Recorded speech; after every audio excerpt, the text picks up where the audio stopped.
Hi Belinda, thank you for joining us here today. I guess the first thing we want to ask you as part of this podcast is what's really motivated you to get involved with philanthropy in the first instance? Well, I think, Brett, for me, I watched my father's passion for the environment and his commitment to support causes that he felt really strongly about. So when life gave me an opportunity to make a difference in the lives of others, I sort of thought, okay, why not? And I just feel that in my life I've taken opportunities when they've been put in front of me, and I wanted to be able to offer opportunities to other people that might otherwise have thought possible. Excellent. So what sort of causes have been close to your heart? So for me, it's about supporting small, local, rather than global organisations or causes. And I worked in aged care for a really long time, so I'm really passionate about that. Homelessness, especially older people as they become homeless, it's really difficult for them as well. Disadvantaged youth, animal welfare, environment and conservation, and a bit of cultural heritage there with archaeology, as that's an interest of my daughters. But at the end of the day, what we're looking at is return on investment and where we're seeing the most impact. Thank you for sharing that with us, Belinda. That's really interesting to hear about the causes that are close to your heart. From those experiences that you've had in donating to those causes, is there any particular moment that you found rewarding? We've been supporting a local at-risk youth program, which involves adventure therapy, and we've been supporting them for a few years now, and I've been lucky enough to meet a couple of the kids that have gone on the program, and it was just amazing to hear their stories, and they couldn't believe that people would be willing to support them to go through a program like this, and just hearing how that's sort of changed their lives. So that was a really unique experience for me to have actually met some of these kids face to face, the fact that they wanted to meet me as well.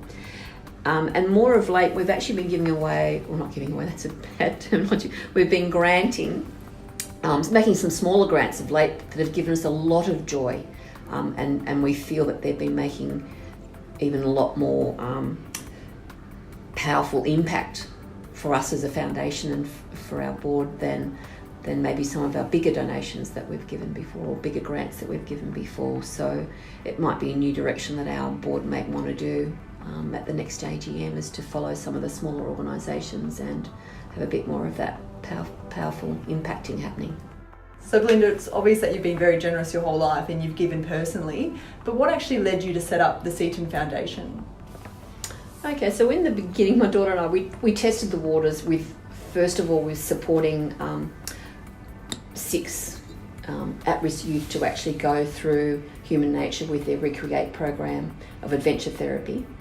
And we had our connection through a local school counsellor who's a very good friend of mine, and I'd said, have you heard about this program? And so she was able to tell me a bit about it. So my daughter and I made a decision to support these kids, and we asked that she handpick them from her school because that had a connection for us, that we knew that it was the kids that really needed it. And you just sort of, when you're first testing the waters, you really need to know that that's what is happening with your money, your hard-earned money. And so we kind of did that, and after we sponsored that, we realised that there was a big gap for this particular organisation because they were sitting under someone else's umbrella, weren't really getting any funding from anywhere, and for us we felt it was important to bring it out in the limelight a bit more and showcase them, and hopefully they come out as their own organisation and attract funding and be able to grow from there.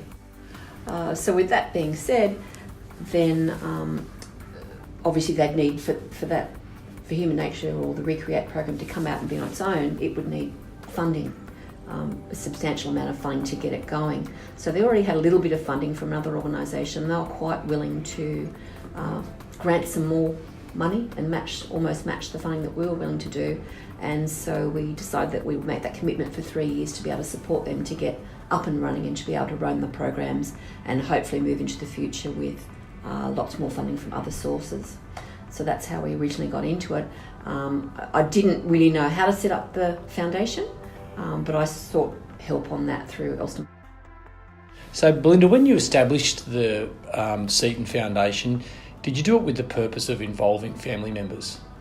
Oh, of course, because you're thinking about longevity of something like this. If you're going to make such a huge investment, you're thinking about the longevity. And for my daughter, I really wanted to involve her as well. Hopefully she would carry on that legacy. But there were two reasons that I really wanted to get her involved. And the first one was that I wanted her to understand that with opportunity comes privileges, and these can be taken for granted if they're not harnessed in a positive way. And even though our lives have had their fair share of bumps and hurdles along the road, we were now in a position to give back. And the second reason was I was hoping that Christy would enjoy the experiences and the feelings associated with gift giving, and hopefully choose to carry on the legacy. And can you tell me what's Christy Lee's motivation? So what are her passions and how is she involved in the foundation from a grant making and trustee perspective? Yeah, we have some very similar interests as far as that goes, and of course one is animal welfare. We're very much into it, particularly dogs, and for her archaeology, so to be able to support other students in archaeology, be able to provide better books for the library with archaeology and things like that.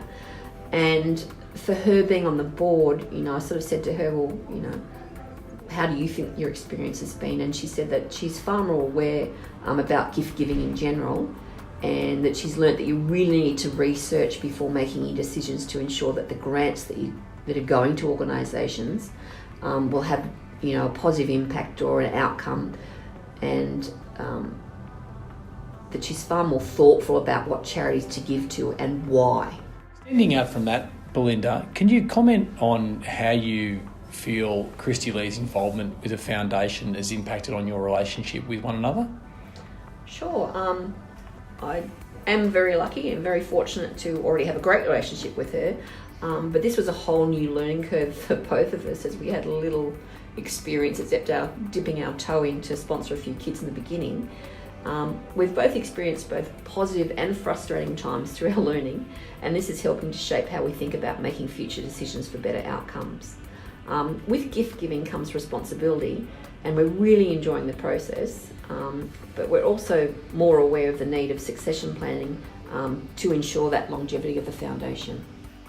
I was really interested to hear you talking about how you dipped your toe in the water and started to get initial experience. So at that point that you decided to have a more structured approach to your giving, what was the process you embarked on? How did you find that to move into a more structured, purposeful giving?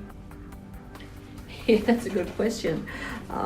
The whole thought about it was very daunting. It was, in my mind, a very big step to take, and I just had no idea where to start. But Christy and I discussed it, and we knew what we wanted to achieve, but we were really hesitant in getting the foundation started, the steps to make it happen, and also the fact that we really wanted to be anonymous as much as possible, because you don't want, you sort of don't want people coming knocking on your door looking for money kind of thing. So we sort of wanted to be really private about that.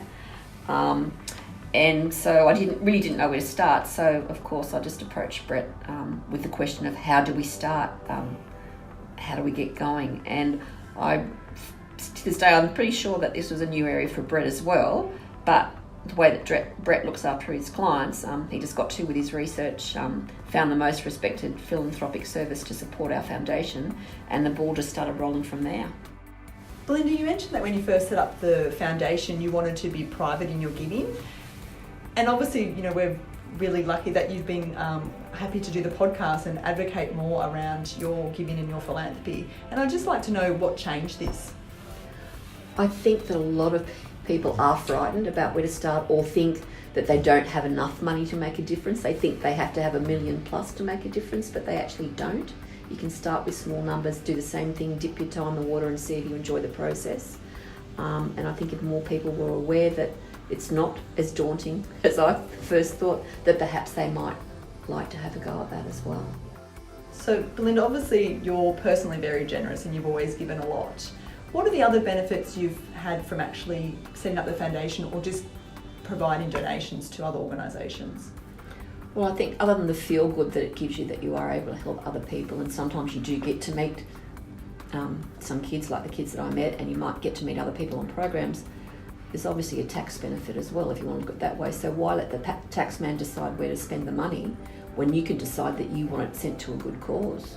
So that's how I think about that from the tax side. So there are advantages, whether they're small or large, from doing that, and obviously a lot of personal advantage as well. So Belinda, what would you say to anyone else who's thinking about doing something similar to what you've done?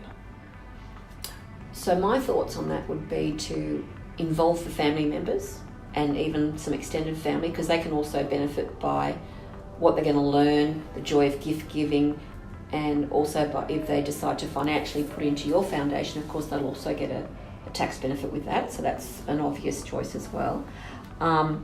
If you have a financial advisor, I'd talk, or a financial planner, I'd talk to them. If you don't have one, perhaps approach the recognised philanthropic organisations and just pose those questions with them. There's plenty of information on their websites that gives you a thought.